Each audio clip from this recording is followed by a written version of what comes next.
Eres el general de una legión romana y el ejército se niega a obedecer tus órdenes. ¿Qué harás ahora? El ejército romano contaba con un sistema muy complejo de premios y sanciones para garantizar la seguridad y funcionalidad de sus legiones. Los castigos para los soldados desobedientes variaban desde simples advertencias, a multas, saltarse comidas, ser azotados, dormir fuera del campamento militar, perder beneficios de pensión y, en casos raros, los soldados podrían ser condenados a crucifixión después de perder la ciudadanía o ser sometidos al diezmamiento. Los diezmamientos, del latín decimatio, que significa quitar un décimo, aunque muy raros, se practicaban como medida extrema para combatir motines, insurrecciones y cobardía en las filas. Cada vez que el general de una legión consideraba necesario aplicar el diezmamiento para restablecer el orden entre las filas, se reunía a la legión y una de sus 10 cohortes, entre 480 y 600 soldados, era seleccionada para el proceso. La cohorte seleccionada se dividía entonces en grupos de 10 soldados cada uno, y cada soldado debía sacar suertes para determinar quién de ellos sería condenado. Una vez elegido al condenado, los otros 9 compañeros debían apedrearlo, golpearlo o apuñalarlo. Los 9 compañeros, independientemente de cuán estrechamente estuvieran emocionalmente unidos a la víctima, no podían negarse a llevar a cabo esta ejecución. De lo contrario, serían ejecutados en el acto. El proceso de diezmamiento no terminaba con la muerte de la víctima, ni con el trauma psicológico para los compañeros sobrevivientes por haber matado a alguien con quien habían luchado a su lado. Continuaba con el exilio de los soldados fuera del campamento militar durante una noche entera, dejándolos solos, sin fuego, a la merced de los enemigos y animales circundantes, lo que disminuía aún más sus posibilidades de supervivencia, algo especialmente peligroso en invierno.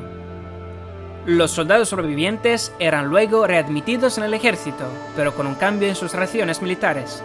La dieta de un soldado romano consistía en aproximadamente 3.000 calorías al día, complementadas principalmente por el consumo de pan de trigo.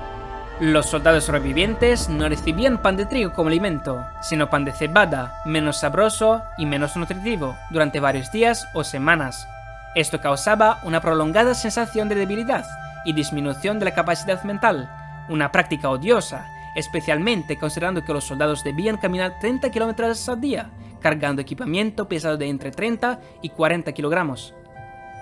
El diezmamiento se consideraba un método más efectivo para infundir miedo en las almas de los soldados, en comparación con los métodos anteriores adoptados por el ejército romano, como golpear, azotar o ejecutar a todo un manípulo compuesto de 120 a 160 soldados.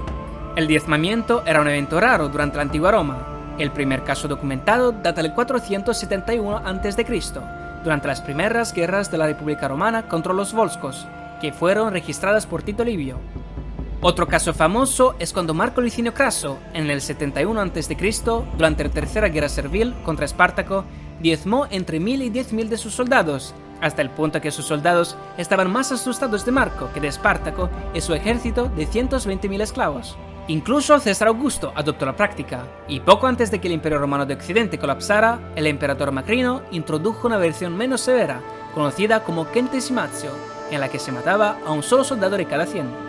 Un caso a menudo olvidado es el diezmamiento de la Legión Tebana, un grupo de mercenarios compuesto por 6.666 hombres, que se convirtieron al cristianismo y se negaron a obedecer las órdenes del emperador de luchar contra otros cristianos. El emperador, furioso y deshonrado, ordenó diezmamientos uno tras otro hasta que todos los mercenarios fueron asesinados. Aunque el diezmamiento es especialmente popular en el estudio de la historia romana, no fue inventado por los romanos. Antes de los romanos, algunas fuentes indican que Alejandro Magno utilizó el diezmamiento contra 6.000 de sus propios soldados. En los siglos posteriores, con la invención de las primeras armas de fuego, los diezmamientos fueron adoptados por algunos generales para mantener las formaciones del ejército, a través de ejecuciones por fusilamiento. Casos bien documentados y conocidos se remontan a la Guerra de los 30 años del siglo XVII y a las 2 guerras mundiales del siglo XX. Donde el general italiano Luigi Cadorna, durante la Primera Guerra Mundial, habría aplicado el diezmamiento a muchas unidades consideradas de bajo rendimiento, mientras que en la Segunda Guerra Mundial, durante la batalla de Stalingrado, los generales soviéticos eligieron adoptar el diezmamiento como método para poner fin a la cobardía. ¿Te gustó este vídeo? Si es así, haz clic a la derecha o a la izquierda para ver otro vídeo. Que tengas un buen día.